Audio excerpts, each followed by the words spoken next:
I would like to invite and to have our guests to address about the blessed guest, Ramadan and the Quran.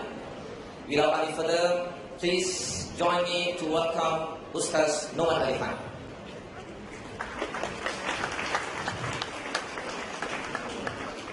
Assalamu alaikum wa rahmatullahi wa barakatuh. Alhamdulillahi Rabbil Alameen, wa salatu wa salamu ala ashrafil anbiya'i wal mursaleen, wa ala alihi wa sahbihi, wa man istanna bi sunnatihi ila yawmiddin. Allahumma ij'alna minhum wa min alladhina amanu wa 'amilu salihat wa tawasaw bil haqq wa tawasaw bis sabr. Amin ya Rabbil Alameen.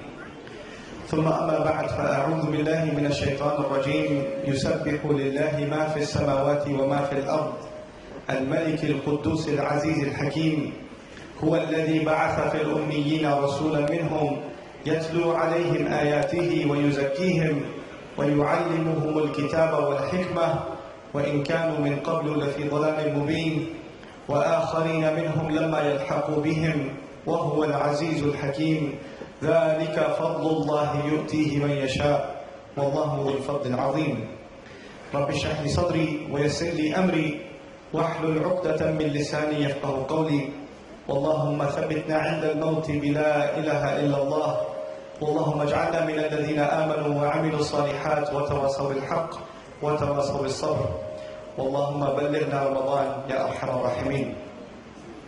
Today, inshallah ta'ala, as it was announced, is my last lecture before I head back home, inshallah ta'ala, tomorrow. And I was asked to give a talk about the preparation for Ramadan. And in all honesty, I've been thinking a lot about how to prepare myself and my family and friends for the month of Ramadan. You all know that when the month of Ramadan gets closer and closer, our ulama and the du'at, they remind us of the ayat of Surah Al-Baqarah in which Allah talks about Ramadan. شهر رمضان الذي أنزل فيه القرآن. And many of you might expect that today also I will be talking to you about these ayat, but actually that's not what I'm going to do. I will only make an introductory comment about those ayat, and the rest of the time I'll talk to you about another place altogether. I'll be talking to you about the beginning of Surah Al-Jumu'ah. That's what my subject matter today is, the beginning of Surah Al-Jumu'ah. But before I do that, I do want to share something with you about Ramadan from the ayah, شهر رمضان الذي أنزل فيه القرآن. Allah Azza wa Jalla talks about Ramadan only once. Only once in the entire Quran does Allah talk about the month of Ramadan. And for Muslims all over the world, when we think of Ramadan, the first thing we think about is fasting. The first thought that comes in my head as we think of tomorrow night we're going to pray Taraweeh, that means the day after that is going to be a very long day. And I'm going to be very hungry and thirsty. So we start thinking about food and drink immediately. But it's incredible that in the Quran, when Allah introduced us to the month of Ramadan, He did not introduce the month of Ramadan with fasting. He did not introduce us to this month with Sawm. He said, شهر رمضان الذي أنزل فيه القرآن. The month of Ramadan is in fact the one in which the Quran was sent down. In other words, the first thing you and I have to think about when we think of Ramadan is the Quran. We Muslims, the ones who are knowledgeable and the ones who are not knowledgeable, the ulama and the common people among the Muslims, all of us know that Ramadan is a time to get closer to Allah. All of us know Ramadan is a time to make extra dua. All of us know Ramadan is a time to give up a lot of sins, to make istighfar, to go to the masjid more than usual. A lot of people who normally don't go to the masjid, they start coming to the masjid in the month of Ramadan. So even if you don't know a lot about Islam, you still know that this month you have to do a little extra for Allah. Every Muslim feels this. But it's incredible that in the Quran, Allah Azza wa Jalla gave us the key on how to get close to Him in this month. And that key is the Quran itself. It is the book of Allah. So if you really, really want to get close to Allah in Ramadan, if you really want to fulfill the purpose of Ramadan for yourself and I for myself, then the month of Ramadan has to be about the Quran. It has to be about the Quran, for you and for me. And we have to treat it as though we've never had a relationship with the Quran before. You're starting all over again. You're starting all over again. You know, even though I'm not going to talk to you in detail about those ayat of Al-Baqarah, it's incredible that it's a Madani surah, which means the Muslims have been Muslim for a long time. The Sahaba have been Muslim for a long time. And they know about the Quran, and they know about the Akhirah, and they know about these things. Yet in the ayah of Al-Baqarah, when Allah introduced us to Ramadan, He decided also to introduce us to the Quran. Listen to me again. He did not just introduce us to Ramadan, He also introduced us to the Quran. He said, هُدًى لِلنَّاسِ وَبَيِّنَاتٍ مِّنَ الْهُدَى وَالْفُرْقَانِ. It is guidance for people. The Quran is guidance for people. You tell me, did the Muslims already know that it is guidance for people? Did we already know that when the ayah came down? We did. We had known then since somebody said Shahada, they knew that the Quran is guidance for humanity. Yet Allah Azza wa Jal in the month of Ramadan, when He introduced us to the Quran, said, almost as though you have to start all over again. So you and I have to start reading the Quran and studying the Quran and reflecting and thinking about the Quran in this month like we have never read it before. Like it's the first time. Like it's the first time. And that's beautiful, because you know what? If we did fulfill the rights of Ramadan, if we did fulfill what Allah expects from us in Ramadan, غُفِرَ لَهُ مَا تَقَدَّمَ مِنْ ذَنْبِهِ. The promise of Rasulullah sallallahu alayhi wa sallam, that all of your previous sins are forgiven. You get a new start. Just like you get a new start in your life, in Ramadan, you and I are supposed to get a new start with the Quran. So this session that I want to have with you today is actually about the Quran itself.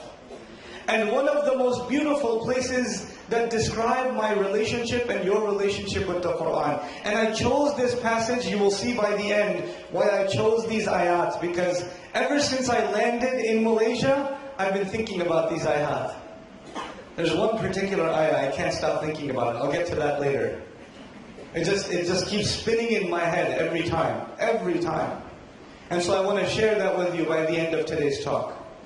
Allah Azza wa Jal revealed in Surah Al-Jumu'ah 3 parts. The first part, Allah talks about the believers. He talks about His messenger and He talks about the believers. The second part, He talks about Bani Israel. He talks about the Jews. And the third part, He talks about the Friday prayer. He talks about the Friday prayer. So there are 3 parts to Surah Al-Jumu'ah. It's very short, and it happens very quickly. The first part is about us. It's addressing us directly. And it begins with Allah and His Messenger sallallahu alayhi wa sallam, and about the Ummah. Then He talks about Bani Israel. And then He talks about what? What did I say? What was the third part? The Friday prayer. 3 parts. And hopefully, even though I will not be giving you a lecture about the entire surah, at the very least I'll share with you how these 3 things are connected. Because Surah Al-Jumu'ah is one message. It's one khutbah from Allah. If you recite Surah Al-Jumu'ah, it takes 5 minutes or less. You're done. In this short speech, how come there are 3 different parts? They must all be connected. There must be one message. And so, but today is just the first message. My focus is just on that first part. So we begin. This is a Madani surah, which means the surah came down after the Rasul of Allah sallallahu alayhi wa sallam moved to Medina. And in Medina, the Muslims are of 3 categories. There are the strongest Muslims, the mu'minun. There are Muslims who are new to Islam. They're not very strong yet. And their iman hasn't been tested yet. They're the Muslims. We can call them Muslim. So there's the mu'min and there's the Muslim. And then there are those who came into Islam, but they don't have good intentions. Or they don't have strong will. So when the test comes from Allah, they fail the test. They fail the test. And these are the munafiqun. May Allah not make us from them. So there's the Muslim, there's the mu'min, and there's also the munafiq. All 3 of them are in Medina. All 3 of these categories are in Medina. But in Mecca, when Rasulullah was in Mecca, then actually the level of iman and the level of conviction in Mecca was very high. So the overall level of iman of the Muslims was much higher in Mecca, and it's now starting to come down in Medina, because it's not only the highest believers, as-sabiqun, as-sabiqun, ulaika al-muqarrabun. It's not only them. There are some new people too, who haven't gotten the kind of training that Abu Bakr as-Siddiq has, radiallahu anhu, or like Umar radiallahu anhu. There's some new people.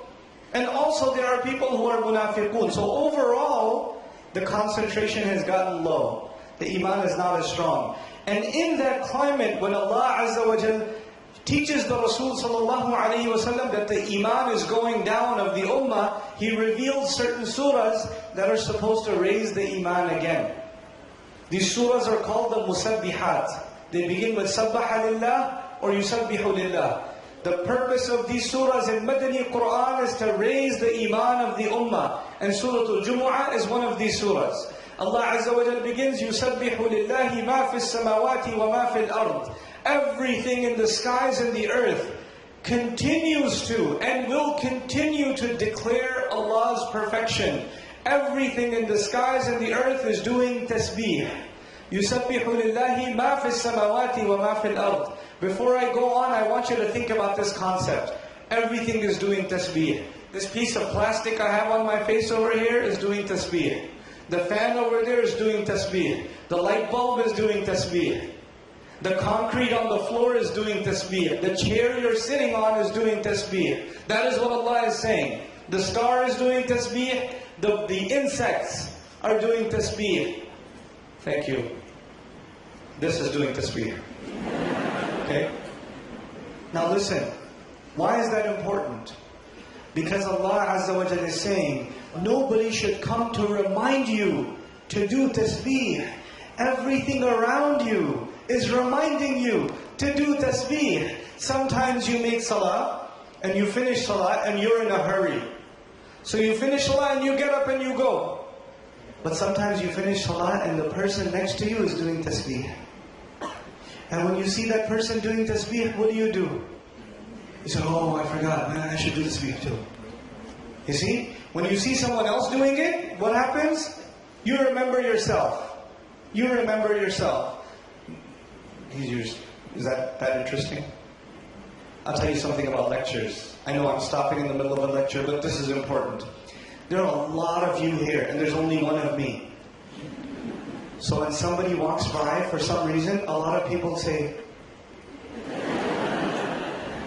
and it becomes so interesting. And when you become so interested, I become interested. So this person's walking by and I start looking at him too, like, is he going to do a circus trick, or is he going to, what's he going to do? So don't get distracted, it's not going to be that neat. By the way, this is only interesting if you're listening to a lecture. After the lecture is done, there will be 1,000 people walking by, but you won't look at them. But if you're sitting in a lecture, everything other than the lecture becomes interesting. You will look up at the fan. Wow.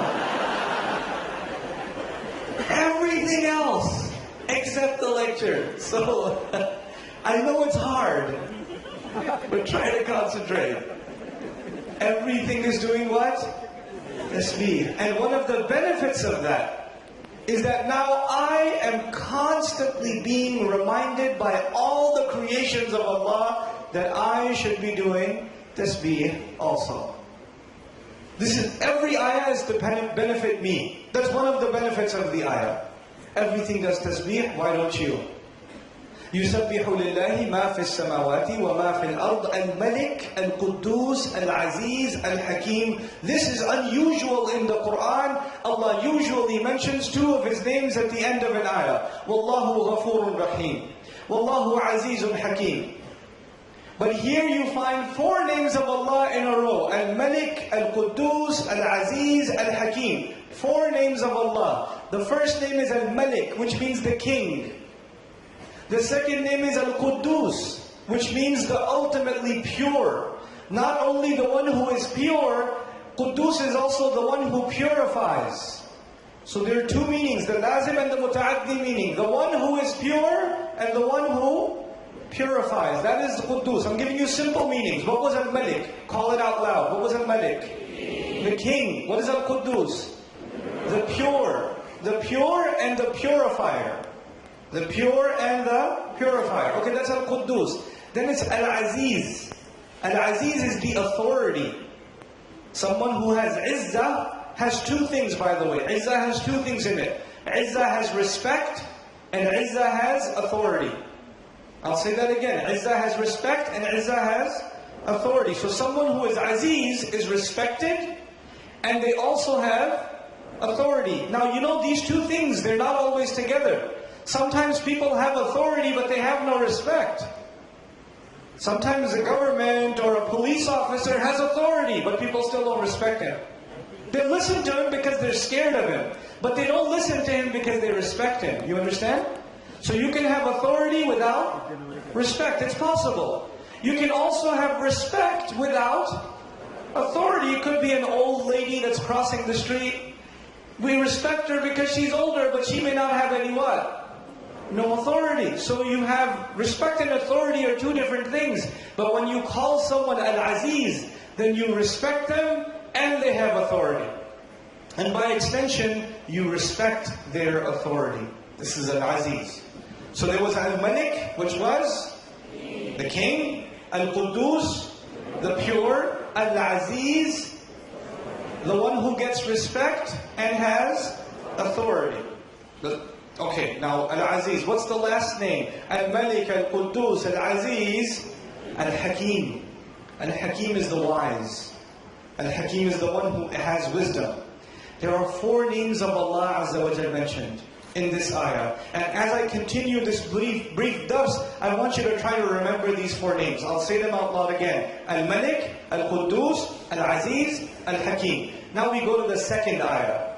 The first ayah, by the way, it's beautiful. The first ayah was about Allah. Everything, the tasbih of Allah, the king, the pure, the authority, the wise. That's the first ayah. The second ayah is about Rasulullah sallallahu alaihi wasallam. So one ayah about Allah and the other ayah about His Messenger sallallahu alaihi wasallam. You can think of it as the first ayah is like La ilaha illallah and the second ayah is like Muhammadur Rasulullah sallallahu alaihi wasallam. It's very beautiful. They go hand in hand. هُوَ الَّذِي بَعَثَ فِي الْأُمِّيِّينَ رَسُولًا مِّنْهُمْ. He is the one who appointed, who raised among the Ummiyin. Ummi is someone who is as unaware of writing as they were when they came out of their mother. Means mother. Ummi is someone who is basically did not receive an education, just like a baby does not receive an education. When a baby is a newborn, they don't get an education. They can't learn how to read and write. So by extension, the people who did not know how to read and write, they were called Ummiyun. They were called Ummiyun. Now Allah says He is the one who raised among the Ummiyin. بَعَثَ فِي الْأُمِّيِّينَ. Within the Ummiyin. رَسُولًا مِّنْهُمْ. A messenger from among themselves. Allah sent within them a messenger from among themselves. A couple of things for you to think about. First of all, Allah is telling us subhanahu wa ta'ala that He raised His messenger from among people who don't know how to read and write. He is from within them, fil ummiyin. Not even minal ummiyin, it is fil ummiyin. He is from within them. And in saying so, Allah Azza wa Jalla has given honor to people who even don't have an education. You know, in society nowadays, we think of respecting someone, we first ask, what kind of degree do you have? What kind of degree you got? Before we think about showing you some respect. By the way, we'll talk about the Jews in a little bit in the surah, but the Jews used to make fun of the Arabs, the mushrikun of Makkah. And one of the reasons they made fun of them because they didn't know how to read and write. Now Allah Azza wa Jalla is telling us that He can pick the greatest teacher of all human beings. The most knowledgeable human being in human history, Rasulullah sallallahu alaihi wasallam, is actually picked from within the Ummiyin. From within the Ummiyin. Which means He honored those people even.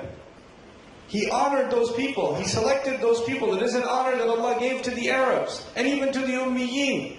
And from it, one of the lessons that we have to learn is everybody deserves respect. Everyone deserves respect. هُوَ الَّذِي بَعَثَ فِي الْأُمِّيِّينَ رَسُولًا مِّنْهُمْ. He sent a messenger from among them. Now you have to think about something about the word messenger. We use the word messenger all the time. We don't think about it. A messenger is someone who has a message. If I live in the house, and my children live in the house, and nobody goes outside, then the people who live in my house, they don't have a new message for me. Because to get a new message, you have to go outside. You have to go somewhere else, and then you get a message. If my son says to me, Abba, I have a message for you. Where'd you get the message? Did you go outside? No. Did somebody call you? No. No, I just have a message for you. It doesn't make any sense. You cannot have a message for me until you go somewhere outside. Allah says He was among them and He has a message for them. By the way, if you want to receive a message and then deliver a message, it's best to pick someone who knows how to write it down and then say it to somebody so the message is given accurately. But Allah Azza wa Jal already called him An-Nabiy al-Ummi, Fil Ummiyin. He's already an Ummi. How strange it is that he's a messenger and he's from among them. They were expecting a messenger from the outside. He's from among them. Rasulan minhum. And what is he doing among them? يَتْلُو عَلَيْهِمْ آيَاتِهِ. Here's where the very strange wording begins. Something for you and me to think about. Allah Azza wa Jalla says, He reads onto them His ayat. Tala yatlu. You know, when I have the mushaf in front of me, when my eyes follow the words, when my eyes literally follow, يُسَبِّحُ لِلَّهِ مَا فِي السَّمَاوَاتِ. My finger is moving and my eyes are moving. This following is called tilawa. When your eyes and your finger follow, that is called tilawa. In other words, tilawa is done when you're not saying something yourself, something is dictating it to you. In this case, the page is telling me what to read and I am following. These are not my words, these are the words on the page. You understand? Now again, something for you seriously to think about. I know how my children speak. You know how your children speak. You know how your wife speaks and your husband speaks. You know how your parents speak. But your wife comes to you, or better yet, your husband comes to you, and he starts talking like Shakespeare. And he recites a poem from Shakespeare. Now you don't know Shakespeare, but you know your husband, and you know he's not Shakespeare. So when he recites a poem like Shakespeare, can you tell that those are not his words? Can you tell? They're coming out of his mouth. And he says to you, listen, I want to tell you something. And he starts reciting some poetry from Shakespeare. And what's the first question you ask? First you ask, what is wrong with you? Or what do you want? But after that, where did you get this from? Where did you learn this from? He says, no. These are my own words. I just said it from my heart. Do you believe that? And what is the proof? This is the thing to think about. What is the proof that these are not his words? You know for a fact these are not his words because you know how he talks. You know the limits of his vocabulary. You know the limits of his English. You understand? And everybody has a speech pattern. If my child memorized a page from a science book and came up to me and told me, Abba, let me tell you something about gravity. And he starts reciting a page from a science textbook. Will I know that those are not his words? That he is following something else? You understand? Rasulullah sallallahu alayhi wasallam has been among the Ummiyin his whole life. That's why Allah said, Fil Ummiyin. And he is not from the outside, he is from within them. Which is why Allah said, Minhum. Yes? And if he's from within them, do they know how he speaks? Does his uncle, his wife, his friends, do they know how he speaks? When he starts speaking the Quran, immediately they know that's not his words.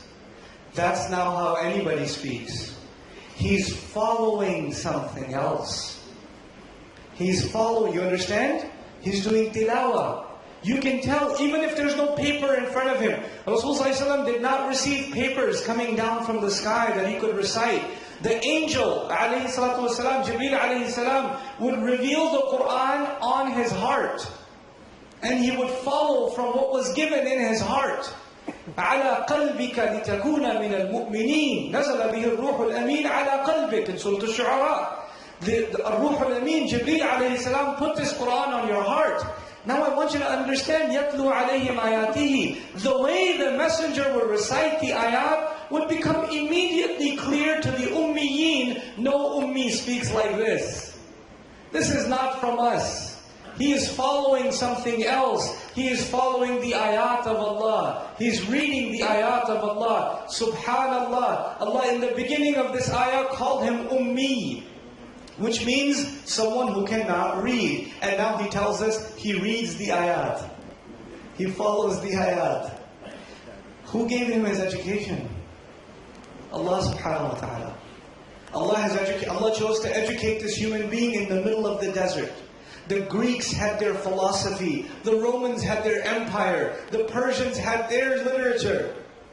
And in the middle of the desert, where they had no huge buildings and no libraries and no universities and no roads, they didn't even have good construction. They had mud homes. They didn't have massive infrastructure and huge, civilization. They had nothing. These Arabs had nothing. And in the middle of nothing, Allah Azza wa Jal starts teaching this human being. In the middle of nothing. And even in that there's a lesson. When Allah will teach you, it doesn't matter where you are. It doesn't matter where you are. When you decide to learn Allah's deen, don't make excuses. I have no resources around me. Allah chose, the sunnah of Allah Azza wa Jal is to bring light in the middle of darkness. Quraysh is in the middle of darkness, and Allah Azza wa Jal brings His message there, sallallahu alayhi wa sallam. يَتْلُو عَلَيْهِمْ آيَاتِهِ. Then He says, وَيُزَكِّيهِمْ. So the messenger reads the ayat onto the people. And then he purifies them. وَيُزَكِّيهِمْ. This is number 2. First, he reads the ayat. 2, he purifies them. 3, وَيُعَلِّمُهُمُ الْكِتَابِ. He teaches them the book. 4, وَالْحِكْمَةِ. And he teaches them wisdom. I'll say those 4 things again. He reads the ayat as number 1. He purifies them as number 2. He teaches them the book as number 3. He teaches them wisdom as number 4. Now let me start over again. How do you know? This is going to seem completely unrelated, but pay attention, you'll appreciate it. How do you know in old times, not nowadays, in old times, how do you know that you are near the palace of a king? How do you know? You start seeing soldiers. You start seeing flags. You start seeing huge monuments and statues. Those are all signs that nearby, who is there? A king is there. Maybe you enter into the border and there are soldiers at the border and they've got a huge sign, you are entering a kingdom. You understand? You can tell a king by certain signs. And you see his signs and you can tell, well, I think I'm in this kingdom. If you're back in the day, you're in Egypt, and you're walking by and you see a giant pyramid, you're in a kingdom. You understand? You see a massive sphinx, you're in a kingdom. This is clearly the work of a king. You understand? So what I'm trying to say is, a king is known by his signs. A king is known by his what? His signs. Now listen. In the first ayah, Allah gave us 4 names. Who remembers the 4 names? What was the first name? Al-Malik, the king. What's the second name? Al-Quddus, which means what? I forgot. You have to remind me. The pure. And the purifier. What's 3? Al-Aziz, which means what? The one who has respect and authority. Good. What's the 4th one? Al-Hakim, which means what? Okay. In the second ayah, the first ayah was about Allah, the second ayah was about Rasulullah sallallahu. First thing Allah says about the Rasul sallallahu, He tells people, He reads onto the people about Allah's signs. يَتْلُو عَلَيْهِمْ آيَاتِهِ. And how is a king known? A king is known by his signs. Allah is Al-Malik. You want to know Al-Malik? You appreciate his signs. What is the second thing Rasulullah do? What does he do? He says, وَيُزَكِّيهِمْ. He purifies them. Wait, He purifies them? The messenger purifies the people? What was the second name of Allah in the first ayah? Al-Quddus. What does that mean? Oh my God. Allah is the pure. And the messenger is what? Purifying them. The third thing Allah says about the messenger sallallahu alaihi wasallam is that he teaches people the book. He teaches them the book. وَيُعَلِّمُهُمْ الْكِتَابِ. Now the thing with the book, in Old Arabic and even today, the word book is not just used for a book. Book is also used for the law. For not just a book, also for the law or the constitution.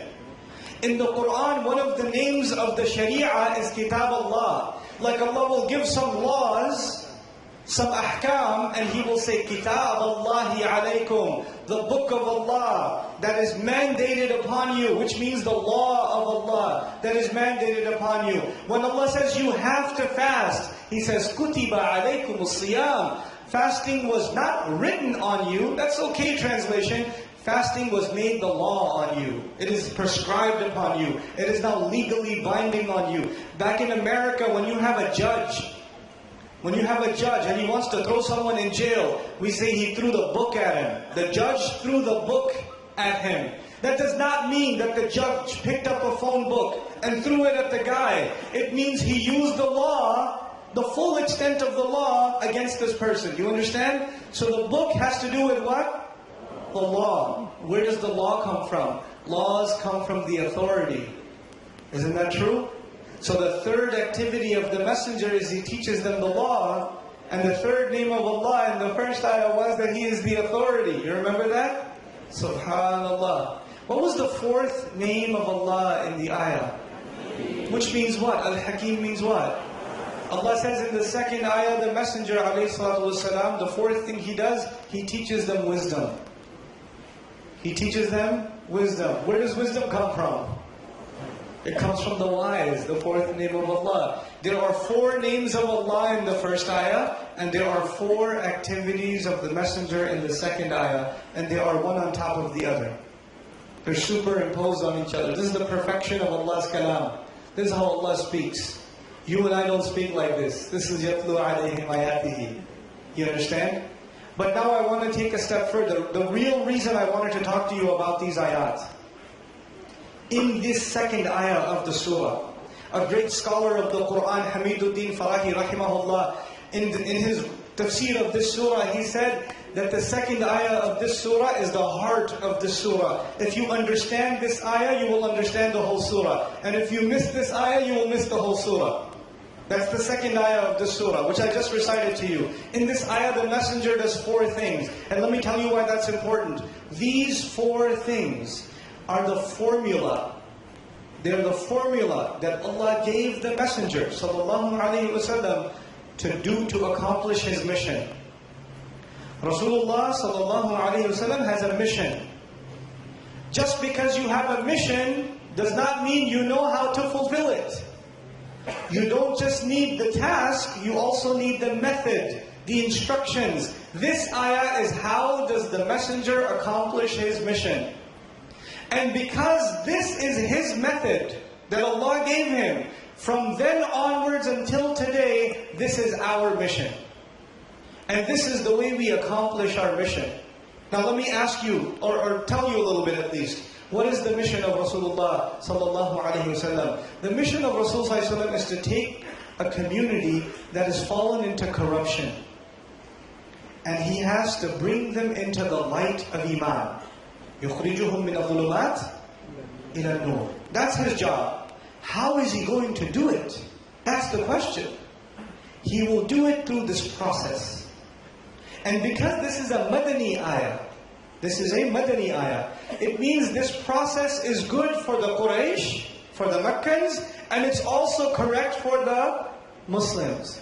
Even in a Muslim community, is it possible our Iman goes down?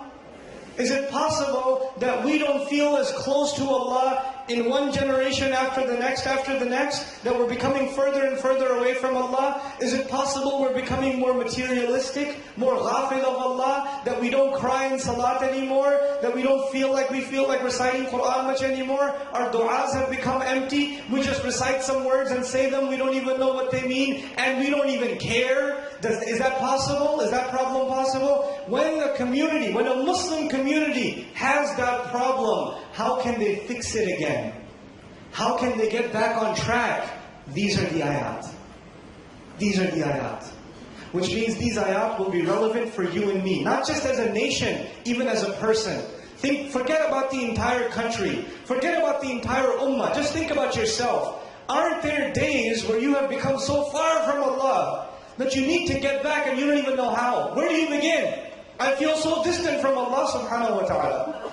It's been so long since I cried in a salah. It's been so long since I felt a connection with Him. How do I feel that connection? So many people ask that question. It is in these ayat that the answer lies. Step 1, يَتْلُو عَلَيْهِمْ آيَاتِهِ. He recites onto them what? His ayat.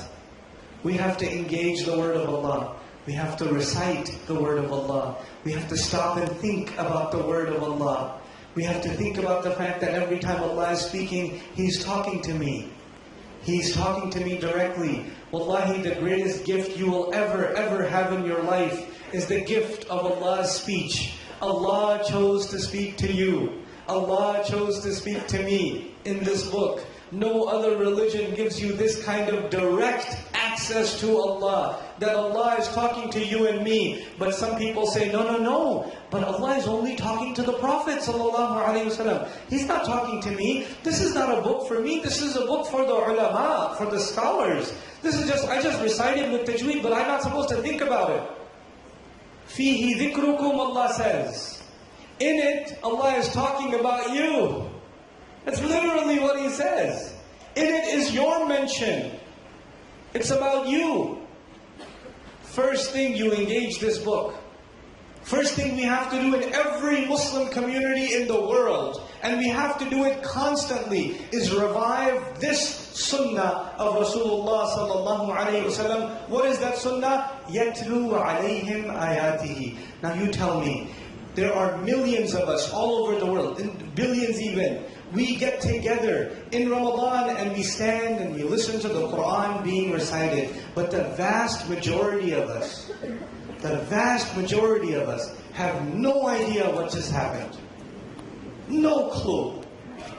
And I don't blame you. But I do say, I will blame you if you don't care. It is not your fault that you don't know. That's not your fault. Allah gave this messenger in a nation that was what? Ummiyin.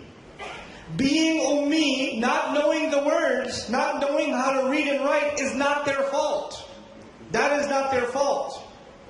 But if a messenger has come to you and he's giving you the ayat, and he's reciting them onto you, and you don't even care to understand, then it's your fault.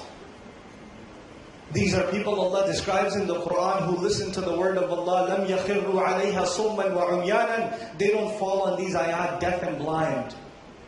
We, in 2014, have to create an entire movement all over the world that within the next 10 years, there will be no Muslim teenager that does not know the meanings of the Quran. There will be no 15, 16-year-old who does not know what Allah says. He has no idea what's in Surah Al-Baqarah, or in Surah Al-Jathiyah, or in Juz Amma. He does not know. No way. We can do that. It is possible.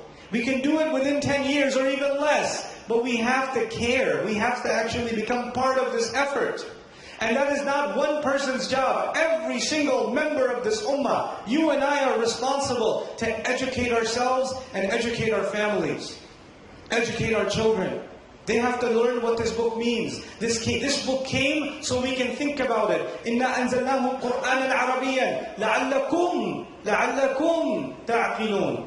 We gave this in Arabic. We sent down an Arabic Quran so you can think. You can understand. Allah keeps saying that to you and me. I gave you this Quran so you can understand, so you can understand, so you can understand. And we say, no, no, no. You gave me this Quran so I can learn tajweed and recite and listen to a CD in my car. That's it. That's the end of it. Tajweed is important. Recitation is important. But those are all secondary. As a matter of fact, you know why tajweed is important? Tajweed is important so you recite the Quran clearly. And when you recite it clearly, it becomes easier to understand.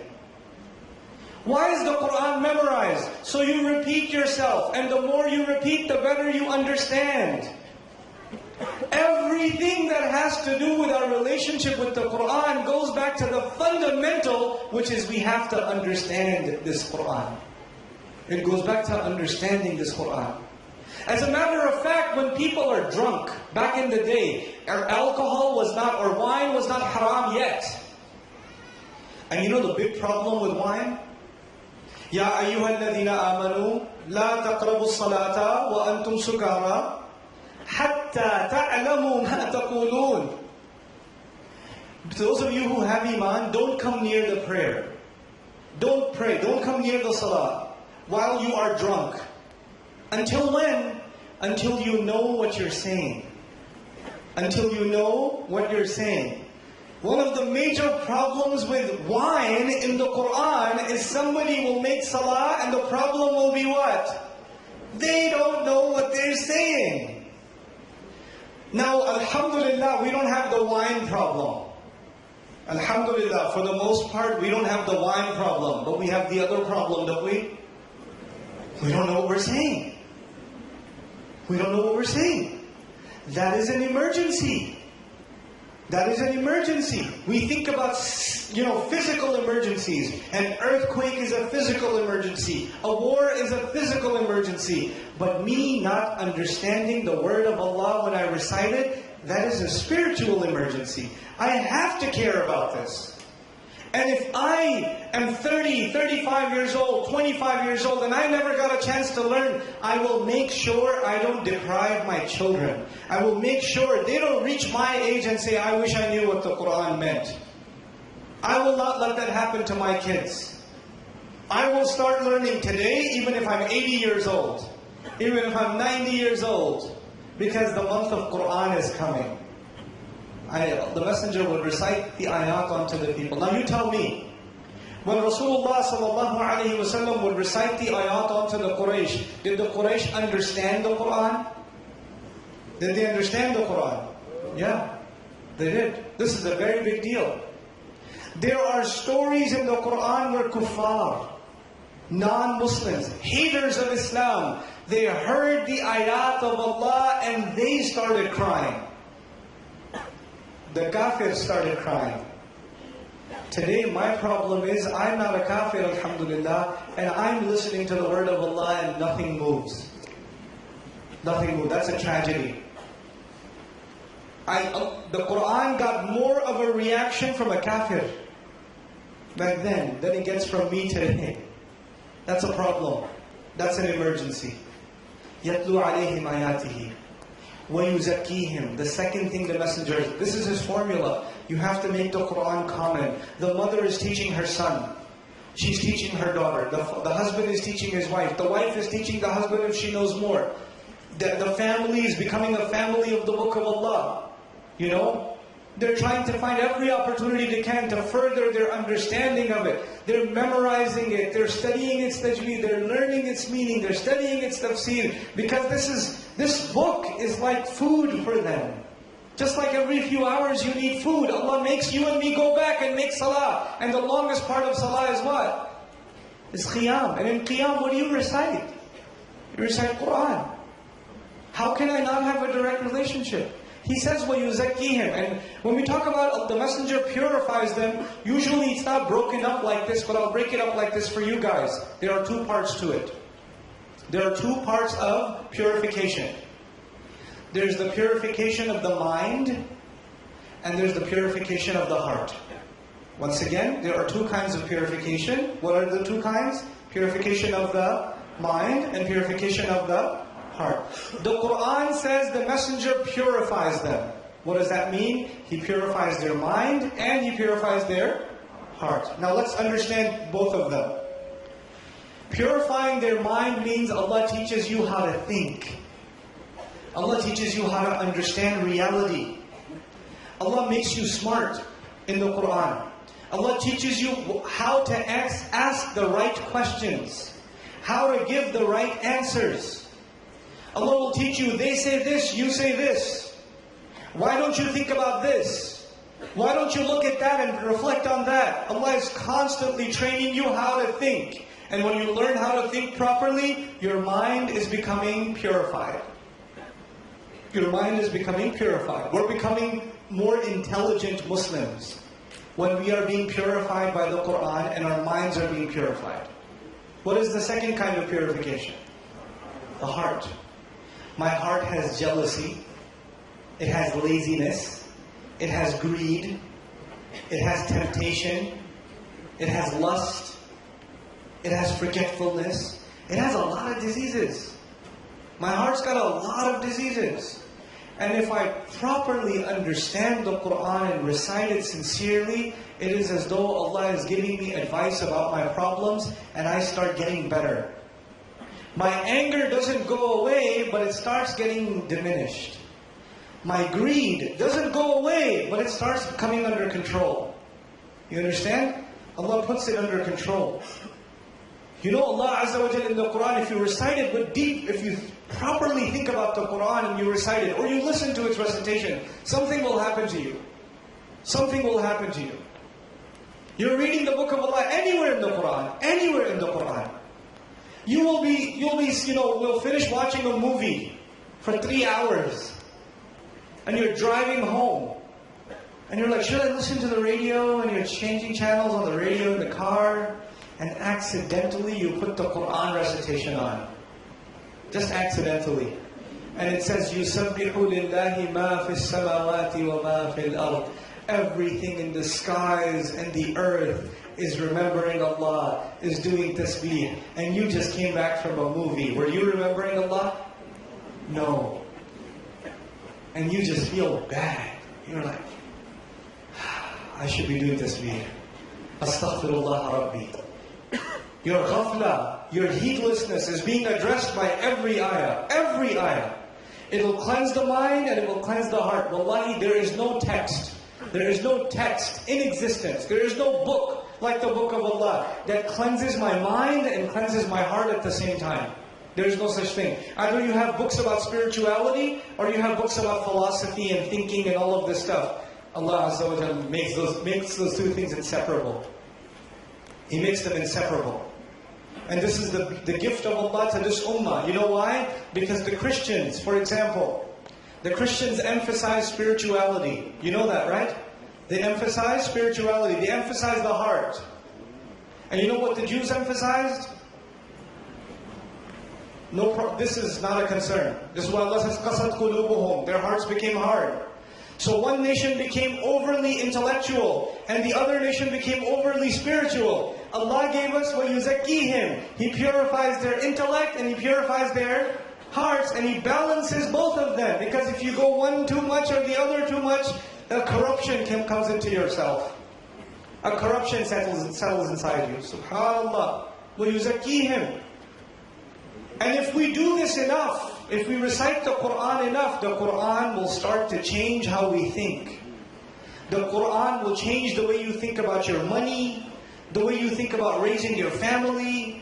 The Quran will start changing the way you think about spending your time, or what career you're going to choose, or what kind of business you're going to do, or how you will treat your neighbor, or how you will treat your family.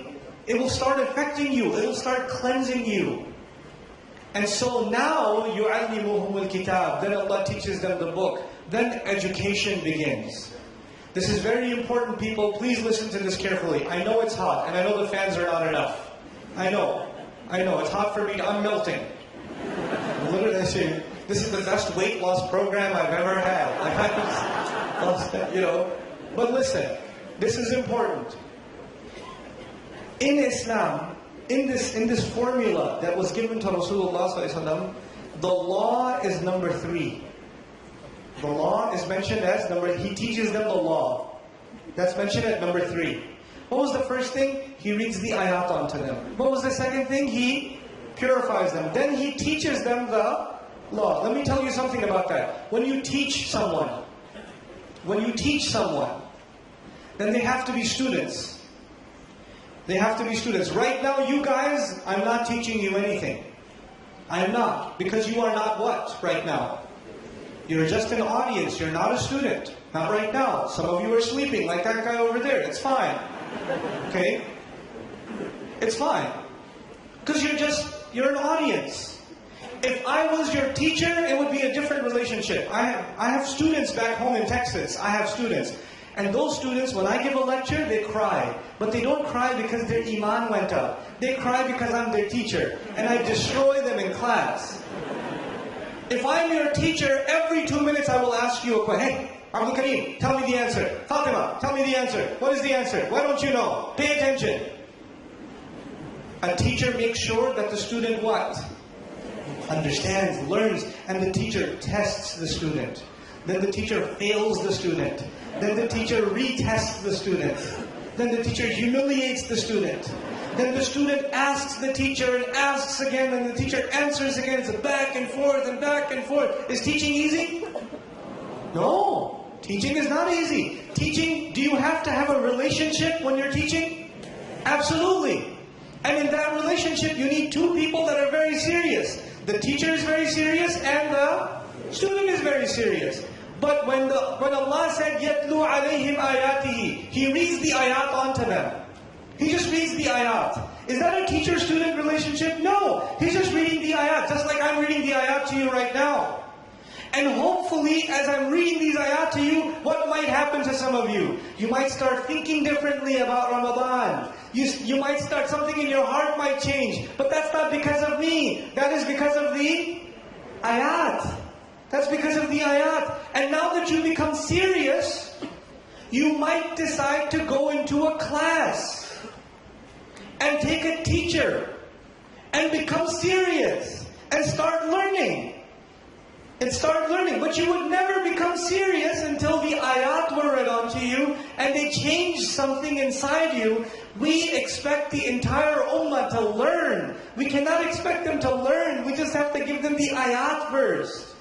Then they have to experience a change, some tazkiyah first. That tazkiyah will motivate them to want to what? Learn. By the way, wallahi, this is the process I went through and so many of you sitting in the audience have gone through. The biggest evidence of this is not the ayah. The biggest evidence of this is your own life. Your own life. You weren't serious at one point. Having you sit in an hour-long lecture, 20-minute lecture, forget it. Are you kidding me? You have an annoying cousin who keeps sending you Nouman Ali Khan links and you keep erasing them. This guy's so annoying. Why does he have so many videos? And one of you has been dragged by your cousin and you're sitting in the back waiting to leave. I understand, totally. Because you're not a student. You know what happens when you make progress though? So you were not serious before. Allah put something in your hearts. You heard some message, somebody recited the ayat onto you, and something was cleansed inside of you by Allah's permission, so you became serious. You know what happens to people? When they become serious, they think everybody else should become serious too. Everybody else should become like them.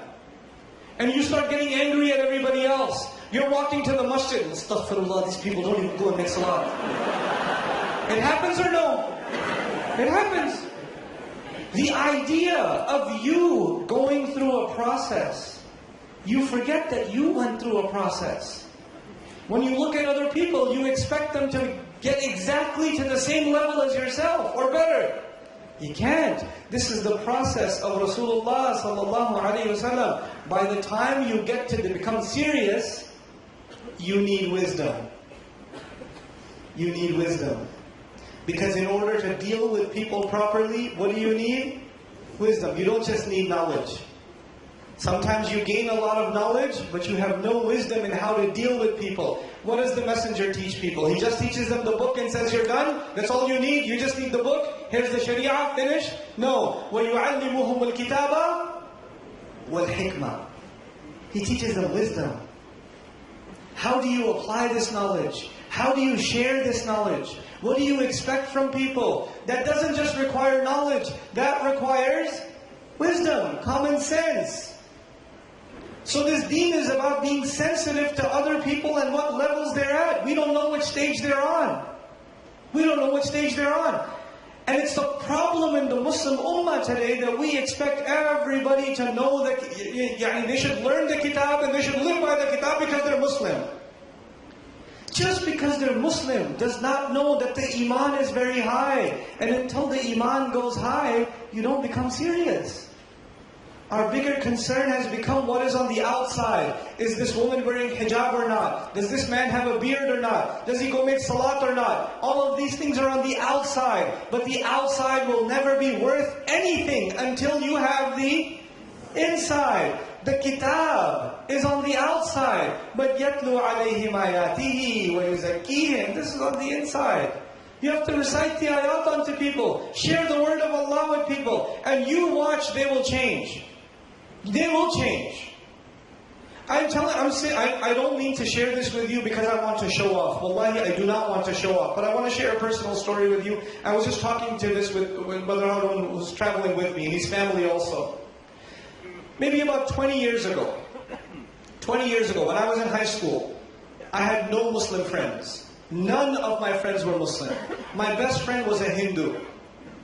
And this Hindu friend and I, when we finished school, every 2-3 days we used to go to McDonald's. So my Hindu friend and I are sitting in McDonald's, and he's a Jain, so he's very strict about his diet. So he would order the Big Mac, but he's a vegetarian. So he would say, I want the Big Mac without the Mac. So that's how he would order it. Now, at the time, I really didn't care about halal and haram. I didn't care about salah. I didn't care about the Quran. I didn't know any of this. I didn't care about any of it. But I still knew that I'm a Muslim. So when he used to order the Big Mac without the Mac, I used to say, well, this guy watches his diet. I should watch my diet. Okay, I'll have the fish sandwich. Like I wouldn't order the Big Mac or the chicken sandwich because I don't know if it's halal or not. So I would order the fish sandwich. And we used to sit and talk, and just hang out, talk about stupid things high school kids talk about. You know? But you know what? If one of you walked into the restaurant, and you saw me and my friend sitting there talking about ridiculous things, would you think, that guy over there, the guy who looks really stupid, that guy, 20 years from now, he'll be in Malaysia, talking to about 10,000 people, about the Quran. Would you think that? This kid, astaghfirullah, lost cause. Is he even Muslim? Look at him. Look at him. It is so easy for us to underestimate other people. So easy for us. We don't know what Allah will turn someone into. We don't know what Allah will use them for. We don't know. Our job, يَتْلُو عَلَيْهِمْ آيَاتِهِ يُزَكِّيهِمْ. For yourself and for others. And for those who become serious, sure, they should learn the book. They should learn wisdom. But not everybody will be a talibul ilm. It's okay. It's okay. It'll happen in time. لَتَرْكَبُنَّ طَبَقًا عَنْ طَبَقٍ. Now Allah Azza wa Jal says this beautiful formula for the entire Muslim Ummah to understand. There are some people in your family who are very serious, masha'Allah alayhim. There are some people in your family, they're barely holding on to Islam. They're barely holding on to Islam. And you have to have the wisdom on how to deal with each one. You can't deal with all of them the same way. Some of you have children. Some of your children, masha'Allah, and some of your children, astaghfirullah. It's the case. It's a reality, isn't it? And so you cannot deal with them the same way. You cannot tell the child who is not interested in salah and he's going out late at night, why can't you be like your brother? Why can't you be more like this? You're yelling at him and telling him, ta'allam al-kitab, learn the book, take it seriously, memorize. A lot of times our kids ask, why am I memorizing Quran? I don't want to memorize Quran. I don't want to memorize it. You're like, astaghfirullah. You don't want to memorize Quran? Let me take you to the Shaykh, he'll recite some ayat on you. You know, he'll fix you. Because you're not memorizing Quran. These kids don't know. Because we haven't shared a message with them. You cannot expect them. Wallahi, you cannot expect them. I want to talk to you about just that, that ayah I kept thinking about? I haven't gotten to that ayah yet, but I just want to leave you with one thing with this ayah. At least one thing with this ayah. And that is that with today, there's a really important need of the ummah. We have to make sure that people love this deen. And they find this deen beautiful. That when people think of something that they love, they think of Islam. And when they think of something beautiful, they think of the Quran, they think of the Sunnah of the Messenger sallallahu alaihi wasallam. Right now, that is not the case. Even for Muslims, when you ask them about the deen, they don't think of something they love. They think of something they're scared of. They think of something that's very harsh. They don't think of the Quran as something they love. They think of the Quran as something that is just telling them that they're really bad and they're probably going to go to hell anyway. That's the attitude people have developed. We've done this to the Book of Allah. The Book of Allah is far more beautiful, and we've done an ugly job of presenting it. We messed up. We messed up, and an entire generation of young people is thinking, when I read the Quran, all I think of is, I'm a munafiq and I'm going to Jahannam. That's it. SubhanAllah. This book came to give all of humanity hope, and today Muslims don't even find hope in it. That's a tragedy. That's a serious tragedy. Now this ayah, the Rasul ﷺ was given this mission to cleanse and fix Makkah. Right? يَتْلُو عَلَيْهِمْ آيَاتِهِ وَيُزَكِّيهِمْ وَيُعَلِّمُهُمُ الْكِتَابَ وَالْحِكْمَةَ وَإِنْ كَانُوا مِنْ قَبْلُ لَفِي ضَلَالٍ مُبِينٍ. Even though they were clearly lost. Clearly lost. In other words, if you and I saw the Quraysh, we would say these people are a lost cause. If these were patients, we would say you can forget it, this terminally ill. No hope for these people. Anybody would say these people are hopeless. There is no chance they will get better. And yet Allah sent His messenger to people who the whole world thought they were hopeless. And He turned them around because of this formula. What am I trying to tell you? I don't say about the youth of the ummah today, even if the youth are doing drugs, and they're drinking alcohol, and they're dating, and there are so many converting to Christianity, and there's so many leaving their religion. All of these problems are happening in the Muslim world, but I don't look at the Muslim ummah and say they're hopeless. I don't say that. If Allah can say Quraysh has hope, if Quraysh has hope, and this formula can work with Quraysh, then I believe in this book. I believe this book can transform any society, any community. We just have to believe in the formula.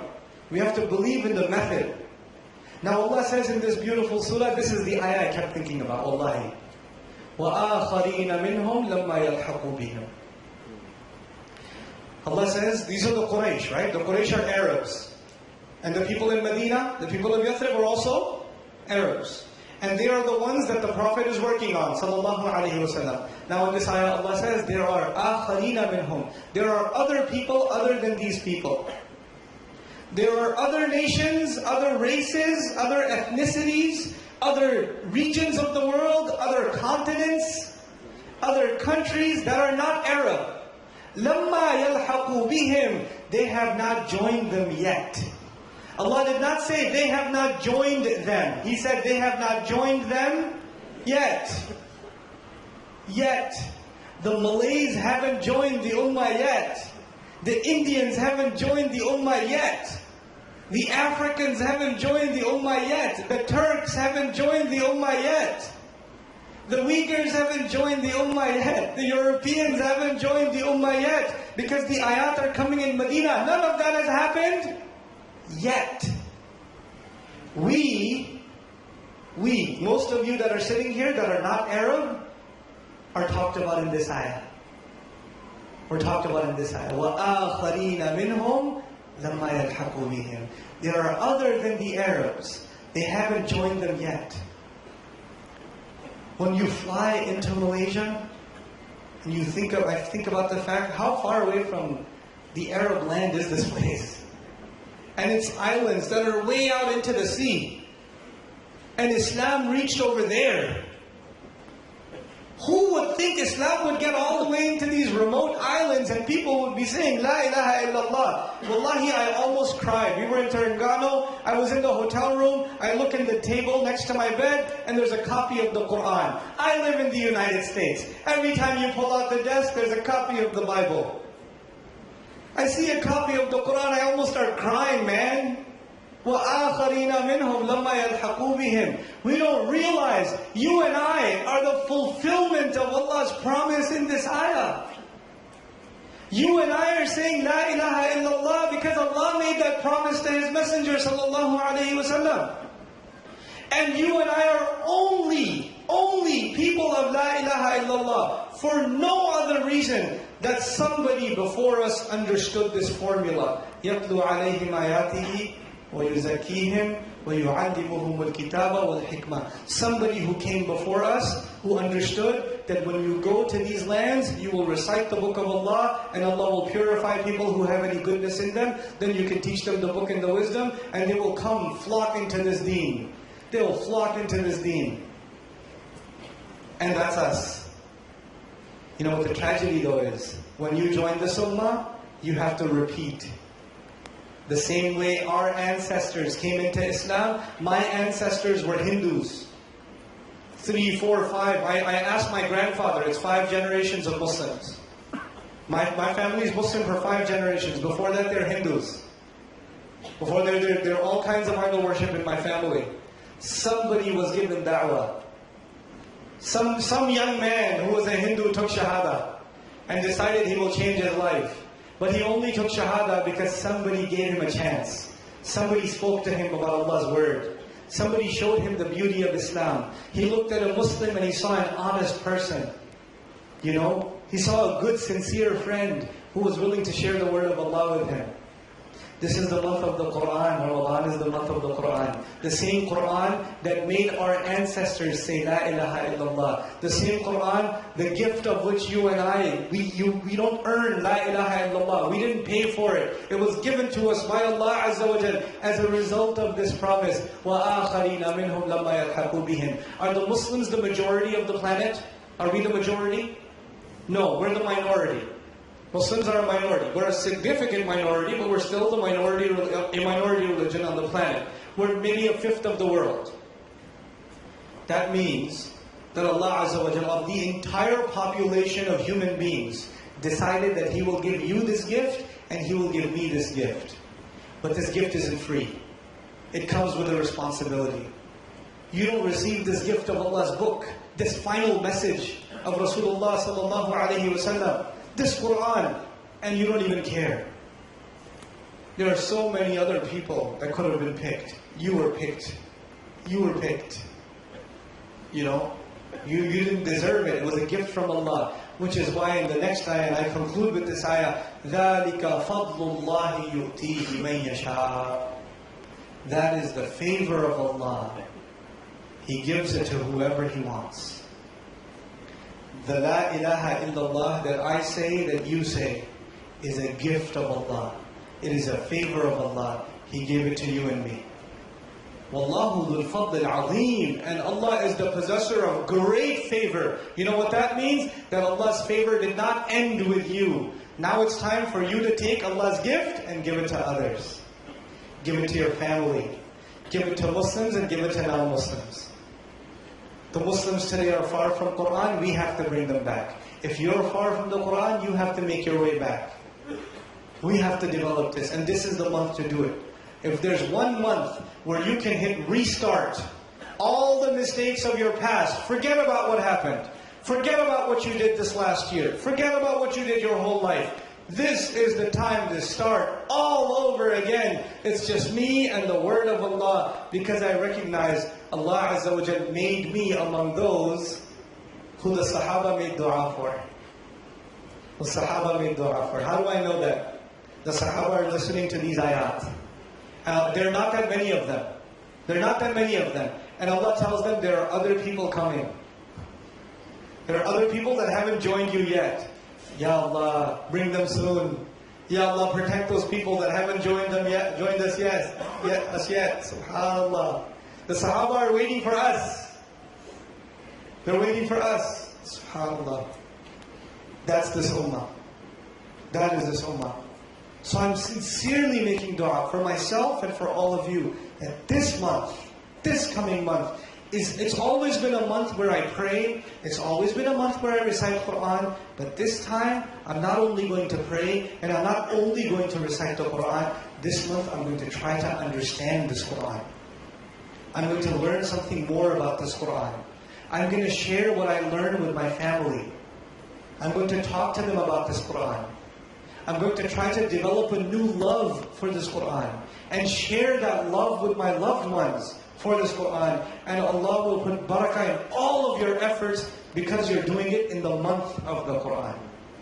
In the month of the Quran. As I leave you, I'll tell you one last thing about the ayah of Ramadan again. The ayah is شَهْرُ رَمَضَانَ الَّذِي أُنزِلَ فِيهِ الْقُرْآنِ هُدًى لِلنَّاسِ.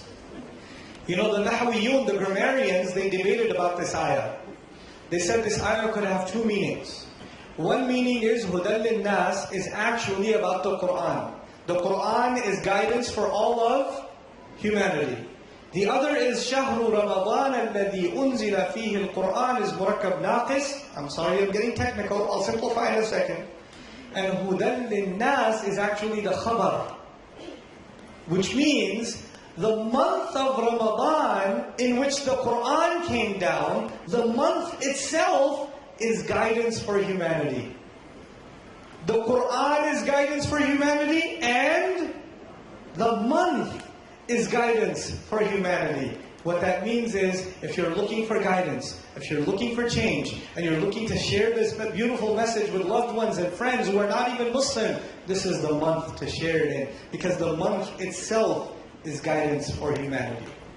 The month itself is guidance for humanity. May Allah Azza wa Jal give all of us the rizq of Ramadan. May Allah accept all of our ibadat and all of our worship and all of our fasting. May Allah make the fasting easy for every single one of us. May Allah Azza wa Jal make this month a month in which we increase our love for the Quran and are able to increase the love for our entirely for the Book of Allah. May Allah make this month a month in which we have the courage and the correct words and the wisdom to be able to share something about the ayat of the Quran with our non-Muslim friends and even with our Muslim family that has become far from the deen. That may Allah soften their hearts in this month, and may Allah make us a means for getting the word of Allah to them. May Allah Azza wa Jal include all of us among those who earn the shafa'ah of His beloved Messenger sallallahu alaihi wasallam, and may Allah Azza wa Jal overlook all of our mistakes. As I leave you, I just want to share a personal feeling with you as I go. This is not just my feeling, it's also the feeling of my colleagues.